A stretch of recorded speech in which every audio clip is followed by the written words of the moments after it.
Yes, good morning students. हमारा chapter 1 as you know very well business study का complete है। और मैंने आपको कल अपने जो हमारा दोपहर को डिस्कस हुआ था क्वेरी पैटर्न, उसमें मैंने आपको बोला था कि मैं आपको एक वीडियो सेंड करूंगी जिसमें मैं आपको बताऊंगी कि how you can attempt your final exam. ठीक है, या आपका अगर मिड टर्म में होता है तो वो कैसे करना है, और अगर फाइनल एग्जाम होता है then how you can attempt it here.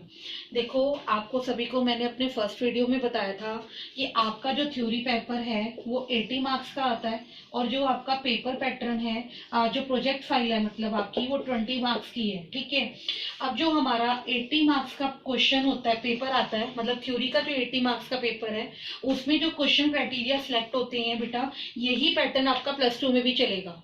हाँ जी, क्लियर है। तो 1 मार्क, 3 मार्क, 4 मार्क और 6 मार्क्स, ये 4 तरह से आपके एग्जाम आते हैं। 1 मार्क में क्वेश्चन पूछा जाएगा, 3 मार्क्स में पूछा जाएगा, 4 मार्क्स में पूछा जाएगा, या 6 मार्क्स में पूछा जाएगा। 3 मार्क्स में नॉर्मल जो 1 मार्क है उसके अंदर डिवीजन हाफ प्लस हाफ में हो सकती है, मतलब कि आपसे एक ही क्वेश्चन में 2 पार्ट पूछ सकते हैं हाफ ऑफ मार्क के। 3 मार्क्स के क्वेश्चन में डिवीजन 1+2 हो सकती है। 4 मार्क्स में 3+1 हो सकता है, या 2+2 हो सकता है। क्लियर हो गया। और जो 6 मार्क्स का क्वेश्चन है उसमें आपसे 1 मार्क के बेटा 6 क्वेश्चन भी पूछे जा सकते हैं, और 5+1 में भी डिवीजन हो सकती है, 4+2 में भी डिवीजन हो सकती है, और 3+3 में भी डिवीजन हो सकती है। हाँ जी, क्लियर हो गया। पहले तो आपको क्राइटेरिया पैटर्न पता होना चाहिए कि किस तरह से डिवीजन हो सकती हैं। अगेन आई रिपीट, जो 1 मार्क का क्वेश्चन है वो सीधा 1 मार्क में भी आ सकता है, और हाफ ऑफ मार्क में 2 क्वेश्चन भी पूछे जा सकते हैं। उसके बाद जो 3 मार्क्स का आपका क्वेश्चन है उसमें 1+2 रहेगा आपका डिवीजन, और 4 मार्क्स में 3+1 या 2+2 रहेगा।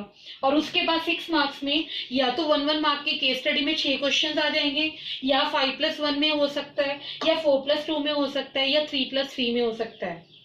अब उसके बाद आपका जो नेक्स्ट पैटर्न है बेटा, वो आपको क्या ध्यान में रखना है, सुनिए जरा। मान लीजिए जैसे आपका अपने 1 मार्क के 20 क्वेश्चन एमसीक्यूज आने हैं। ठीक है, ये बात भी मैंने पहले बताई हुई है।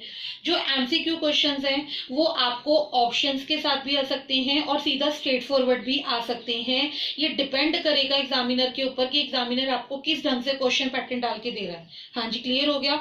वो ब्लैंक्स में से भी क्वेश्चन मार्क उठा सकता है, ट्रू फॉल्स में से भी क्वेश्चन मार्क्स उठा सकता है, उसकी रेंज के ऊपर डिपेंड करता है। हाँ जी, क्लियर है। उसके बाद आपका जो 1 मार्क का क्वेश्चन है बेटा, उसकी जो रेंज लिमिट है, मतलब कि जो 1 मार्क की है वो 1 लाइन या फिर आपकी 2 लाइन्स होनी चाहिए। मतलब कि आपकी जो रेंज है 1 और 2 लाइन में नियर अबाउट 10 या 15 वर्ड्स, मैक्सिमम बेटा 20 या 15 वर्ड्स में आपका जो 1 मार्क का क्वेश्चन है वो कंप्लीट हो जाना चाहिए। देखो, क्या ये चीजें मैं क्यों बता रही हूँ, क्या कई बार क्या होता है कि जैसे 1 मार्क का क्वेश्चन है, आप उसके ऊपर अपना हाफ शीट भर देते हो, मिलना तो 1 मार्क है ना, तो वही जो आप इतना ज्यादा क्वेश्चन लिखने में अप टू द मार्क उसको लिखो जितना कि पूछा गया है, और जो वहां पे टाइम आप मतलब वेस्ट कर रहे हो लिखने में, एक्स्ट्रा लिखने में, वही टाइम आप अपने आगे लॉन्ग क्वेश्चंस को दो ताकि यहाँ पर भी आपको फुल मार्क्स मिल सके। हाँ जी, क्लियर हो गया। उसके बाद आपका जो 3 मार्क्स का क्राइटेरिया है, 3 मार्क्स की बेटा जो रेंज होती है वो 50 to 75 वर्ड्स होती है। मतलब कि आपने जो वर्ड्स है, मतलब कि हाफ शीट, मतलब कि मान लो जैसे ये आपकी एक पूरी शीट है, उस शीट का हाफ पार्ट आप मान लीजिए, हाफ से थोड़ा ज्यादा भी हो जाए तो भी चलेगा। इतनी रेंज आपकी 3 मार्क्स के क्वेश्चन की होनी चाहिए। अब देखो इसमें मतलब कि अटेम्प्टिंग कैसे करना है। देखो, 3 मार्क्स में जितना चीज पूछा जा रहा है, नॉर्मली इसमें फीचर्स हो गए, लिमिटेशंस होगी, कंसेप्ट हो गया, मेरिट्स हो गए, या थोड़ा बहुत एक्सप्लेन हो गया, इस तरह के क्वेश्चन इसमें डिराइव होते हैं बेटा। अगर आपसे फीचर्स पूछे जा रहे हैं तो अगर देखो 3 नंबर का क्वेश्चन है तो 3 नंबर के क्वेश्चन में अगर मान लो फॉर एग्जांपल मैं बोलती हूँ आपको right any 3 features of business, या सीधा ऐसे लिख देती हूँ right the features of business, और उस क्वेश्चन की मार्किंग क्या लगाती हूँ मैं यहाँ पे आपको 3 मार्क्स लगाती हूँ। तो आप क्या बच्चे क्या करते हैं, पूछे क्वेश्चन 3 नंबर का है लेकिन उसमें पॉइंट 7 लिखने बैठ जाते हैं, 7 लिखने बैठ जाते हैं। ऐसे नहीं करना। क्वेश्चन की रेंज की मार्क के अकॉर्डिंग आपने अपना पेपर अटेम्प्ट करना है। अगर आपको 3 फीचर्स पूछे गए हैं, 3 नंबर में फीचर्स पूछे गए हैं, तो आपने सिर्फ 3 पॉइंट्स लिखने हैं। आप 3 के 4 लिख दो। मैं ये नहीं कहती कि आपने 3 ही लिखने हैं। कई बार क्या होता है कि हम कोई मतलब हेडिंग लिखते हैं या कोई फीचर का पॉइंट लिखते हैं, वो अप टू द मार्क नहीं होता। ठीक है।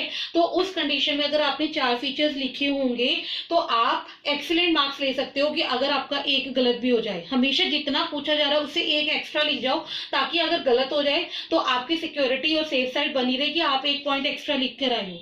हाँ जी, क्लियर हो गया। यही क्राइटेरिया आपका 4 मार्क्स में रहता है बेटा, और यही क्राइटेरिया आपका 6 मार्क्स में रहता है, जब आपसे फीचर्स, लिमिटेशंस, मैरिट, डीमेरिट्स या मतलब कि इस तरह के पॉइंट्स पूछे जा रहे हैं। हाँ जी, क्लियर हो गया। उसके बाद 4 मार्क्स के क्वेश्चन में भी आपका जो रेंजिंग है बेटा वो रहता है आपका 100 से लेके 120 वर्ड्स, मतलब कि 1.5 शीट, मतलब कि जैसे ये वाली शीट आपकी पूरी हो गई और अगली शीट यानी कि इसके जो बैक साइड में हाफ पेज उसका। हाँ जी, क्लियर है। इतनी रेंज में आपका 4 नंबर का क्वेश्चन जो है 4 मार्क्स का क्वेश्चन है वो कंप्लीट हो जाना चाहिए। और उसके लिए उसके अंदर मटेरियल क्या लिखना है, ये एक्टिवनेस, स्मार्टनेस आपके ऊपर डिपेंड करती है। हाँ जी, क्लियर हो गया। उसके बाद आपका जो 6 मार्क्स का क्वेश्चन है बेटा, उसके अंदर आपकी जो रेंज होती है वो 200 वर्ड्स होता है, 200 से लेकर 250 वर्ड्स, नियर अबाउट 2 पेजेस, मतलब कि 1 पेज हो गया और अगला पेज हो गया, मतलब दोनों के आपस के बैक साइड तो टोटल काउंट करें तो 4 पेज बन जाते हैं। एक पेज है उसका आगे पीछे का अगर हम काउंट करें तो 4 पेज बन जाते हैं। 6 मार्क्स के पेज के लिए, क्वेश्चन के लिए उतना मैटर सफिशिएंट होता है। अभी आपको लिखने में स्टार्टिंग में थोड़ा प्रॉब्लम आएगा, डिफिकल्टी आएगा, लेकिन अगर आप इसी स्पीड को एक फॉर्म बना लोगे, अपना एक क्राइटेरिया बना लोगे, तो बेटा आगे चलकर आपको इसमें डिफिकल्टी नहीं आएगी। ये तो था आपका क्राइटेरिया पैटर्न, ठीक है। अब इसमें सबसे इंपॉर्टेंट बात जो बच्चे अक्सर गलती करते हैं वो क्या है, सुनिए जरा। मान लीजिए आपको शीट्स मिल रही है एग्जाम में, एक तो देखो शीट होती है बेटा इस तरह की होती है चौड़ी, मतलब, और एक होती है लेंथ वाइज लंबी, ठीक है। अगर आपको इन दोनों क्राइटेरियाज में कोई भी शीट पैटर्न मिल रहा है, जब भी आपने क्वेश्चन लिखना है, नॉर्मली बच्चे क्या करते हैं, यहाँ पे क्वेश्चन नंबर 1 डाल देते हैं। आपने यहाँ पे ये बिल्कुल गलत क्राइटेरिया है। क्वेश्चन नंबर 1 कभी भी आपने इस साइड नहीं डालना, हमेशा सेंटर में डालो। यहाँ पे क्वेश्चन नंबर 1, क्यों मैंने ये बात यहाँ पर बोली आपको, क्योंकि कई बार जब आप एक से ज्यादा शीट्स यूज करते हो तो वो क्वेश्चन नंबर 1 जब आप टाइप करते हो तो उसके बीच में वो नंबरिंग हाइड हो जाती है, छुप जाती है, एग्जामिनर को नहीं पता चल पाता कि आपने कौन सा क्वेश्चन अटेम्प्ट किया है। और अगर आप ये प्रॉब्लम फाइनल एग्जाम में कर देते हो तो बेटा आप अपने नंबर्स का लॉस करवा जाओगे। अगेन आई रिपीट, दूसरी बात ये कि जैसे आपकी बुक्स के अगर आपको पेपर में मतलब कि कोशिश कीजिए कि सारा पेपर सीरियल ऑर्डर में अटेम्प्ट करने का। लेकिन कई बार क्या होता है कि कई बच्चे क्या करते हैं कि जो सबसे अच्छे से आता है, ज्यादा अच्छे से आता है, पहले उसको अटेम्प्ट करते हैं और उसके बाद कम चीज अटेम्प्ट करते हैं। एक बात याद रखना, first impression is the last impression when you attempt your exam. क्या मैंने कहा कि हमेशा एग्जामिनर के ऊपर इंप्रेशन छोड़ने का अटेम्प्टिंग वे फर्स्ट होता है। जैसे ढंग से आप पहला पार्ट अटेम्प्ट कर जाओगे, स्टार्टिंग अटेम्प्ट कर जाओगे, एग्जामिनर के माइंड में कैटेगरी बन जाएगी कि आप किस तरह के स्टूडेंट हो और किस तरह का आपने अटेम्प्शन किया हुआ है। राइटिंग बिल्कुल क्लीन होना चाहिए, ओवर राइटिंग मत कीजिए। मैंने अभी 1-1 मार्क के टेस्ट पीछे लिए थे, बहुत बच्चों ने ओवर कटिंग की हुई है। ओवर कटिंग नहीं करना बेटा, समझ आ गया। जितना ज्यादा आप ओवर कटिंग करते हो एग्जामिनर के ऊपर नेगेटिव इंपैक्ट छोड़ते हो। उसके बाद मान लो जैसे आपने यहाँ पे सेंटर क्वेश्चन लिख दिया, आपने अपना आंसर लिख दिया। आंसर लिखने के बाद बेटा डबल लाइन लगा दो या एक लाइन छोड़ दो, वो आप पे डिपेंड करता है कि आप क्या क्राइटेरिया यूज करना चाहते हो। हाँ जी, क्लियर हो गया। हाँ जी, क्लियर है। उसके बाद अगला क्वेश्चन नंबर, आगे बीच में डालो क्वेश्चन नंबर 2। अगर मान लो किसी क्वेश्चन में ऑप्शन आ रही है, आपको एक बात और बता दूं, आपको इंटरनल चॉइसेस क्वेश्चंस में आती है, 1 मार्क में भी मिलेगी, 3 मार्क में भी मिलेगी, 4 मार्क में भी मिलेगी, 6 मार्क में भी मिलेगी। वो रेंज डिपेंड करता है कि वो 1 क्वेश्चन की रेंज क्या है या 2 क्वेश्चन की रेंज क्या है। ऑप्शन का मतलब ये होता है कि 2 क्वेश्चन आपको 3 मार्क्स में एक ही नंबर पे दे रखे होंगे। मान लो जैसे क्वेश्चन नंबर 20 है, क्वेश्चन नंबर 20 एक यहाँ लिखा होगा, फिर और डाल के उसके नीचे एक और क्वेश्चन अटेम्प्ट कर रखा होगा। बच्चे क्या करते हैं, मान लो जैसे क्वेश्चन नंबर 20 के 2 ऑप्शंस आ गई, आप पहले दोनों क्वेश्चंस को अच्छे से पढ़ो, देखो कौन सा आपको अच्छे से आता है।